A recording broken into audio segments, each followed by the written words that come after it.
souffrent aujourd'hui à la fois en dehors du territoire de l'Azawad, mais aussi à l'intérieur de l'Azawad, pour vous dire un grand merci de leur part. Un grand merci de leur part à l'adresse du monde entier, mais aussi et surtout à ceux qui pensent à eux. Je voudrais dire aussi que, ici présents, nous souhaitons 1 minute de silence pour tous ceux qui sont morts pour la liberté du peuple de l'Azawad, la liberté de ceux qui sont épris de paix et de justice. S'il vous plaît.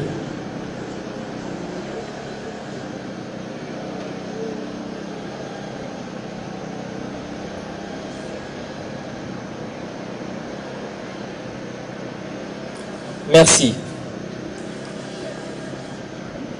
Juste, je voudrais répondre à ceux qui, depuis quelques jours, se sont réveillés lorsque le pouvoir de Bamako s'est effondré à la suite de la défaite de l'armée nationale du Mali devant l'armée révolutionnaire de l'Azawad. Que ce n'est pas ce jour-là, ce n'est pas le 22 mars que la lutte pour l'indépendance de l'Azawad a commencé. La lutte pour l'indépendance de l'Azawad a commencé depuis 1958, lorsque plus de 370 chefs de tribus, chefs de villages se sont présentés ensemble pour dire à la France que nous voulons notre liberté, nous voulons notre indépendance, c'est-à-dire l'indépendance de l'Azawad.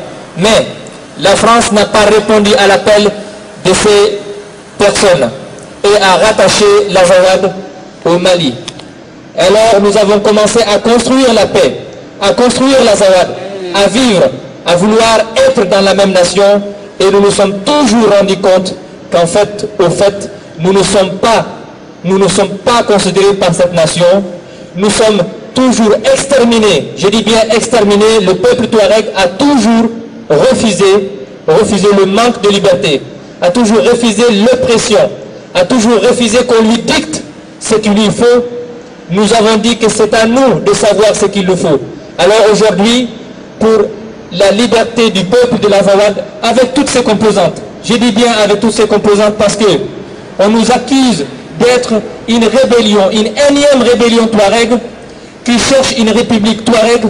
Non, nous voulons une république qui respecte tous ses habitants, tous ceux qui y vivent, qu'ils soient touareg ou autres.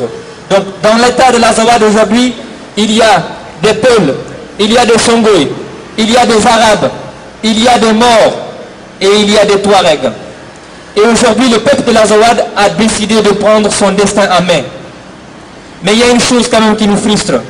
Une chose, c'est que hier, nous n'avons eu aucun État qui s'est exprimé pour reconnaître l'État démocratique et laïque de l'Azawad.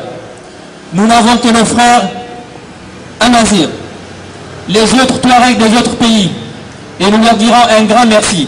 Mais nous espérons que les pays prennent juste le temps pour la diplomatie. Encore la diplomatie. Nous sommes fatigués de la diplomatie. Nous sommes fatigués d'attendre. Nous avons décidé de nous lever, de marcher et de combattre jusqu'au bout. Nous avons tout essayé de manière pacifique et nous sommes arrivés aujourd'hui à la libération du peuple de l'Azawad. Et aujourd'hui, c'est l'armée révolutionnaire de l'Azawad qui occupe et qui contrôle le terrain de l'Azawad. Mais dans le terrain de l'Azawad que nous venons de libérer de la présence de l'armée d'occupation du Mali, nous avons trouvé des terroristes, nous avons trouvé des islamistes, nous avons trouvé des trafiquants de drogue, nous avons trouvé des trafiquants d'immigration clandestine. Et tout ce monde-là a été laissé dans ce territoire, le territoire de nos ancêtres, avec la complicité du Mali et de certains États alliés au Mali. Nous avons été pris en otage pendant 10 ans par ces terroristes, par ces trafiquants. Et maintenant, nous avons dit ça suffit. Soit nous allons vivre libres et dignes sur le territoire de nos ancêtres, ou bien le monde va nous exterminer. J'ai choisi même mes mots parce que tout simplement, nous avons entendu hier La France dit qu'elle ne reconnaît pas l'État de l'Azawad. L'Union africaine a dit qu'elle ne reconnaît pas l'État de l'Azawad. 53 pays de l'Afrique ne reconnaissent pas l'État de l'Azawad. L'Algérie dit qu'elle ne reconnaît pas l'État de l'Azawad. Alors, ça veut dire que aujourd'hui, nous sommes seuls contre tous. Et nous disons que nous allons vivre ou mourir. La liberté ou rien. Malheureusement, nous sommes arrivés à ce point-là. Et la liberté n'a pas de prix. La liberté n'a pas de prix. Et plusieurs personnes sont mortes à cause de cette liberté.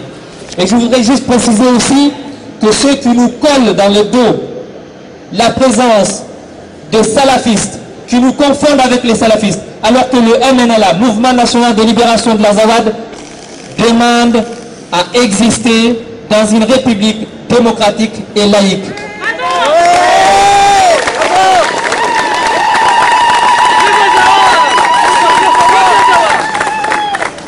Nous espérons aussi que la menace que les Africains, par l'Union africaine et l'Union et la CEDEAO sont en train de prendre aujourd'hui, ne va pas s'appliquer. Nous l'espérons, parce que si jamais cette menace s'applique, ça veut dire que c'est une guerre qui est déclarée et qui va embraser toute l'Afrique, puisque tout simplement, lorsque la CEDEAO va débarquer, les soldats africains de la CEDEAO et de l'Union africaine vont débarquer sur le territoire de nos ancêtres, nous allons nous battre jusqu'au bout, et derrière nous, il y aura tous les Touaregs, qu'ils soient de la Mauritanie, du Niger, de l'Algérie, de la Libye, et tous les Berbères, où qu'ils soient dans le monde. Où qu'ils soient dans le monde. Nous savons que vous êtes là. Nous savons que vous avez toujours été là. Et c'est sur vous, sur nos frères et sœurs que nous comptons. Ce n'est pas des gens qui jouent à la diplomatie. Je vous remercie infiniment. Et chers amis, chers frères, n'oubliez pas que la révolution c'est comme une plante.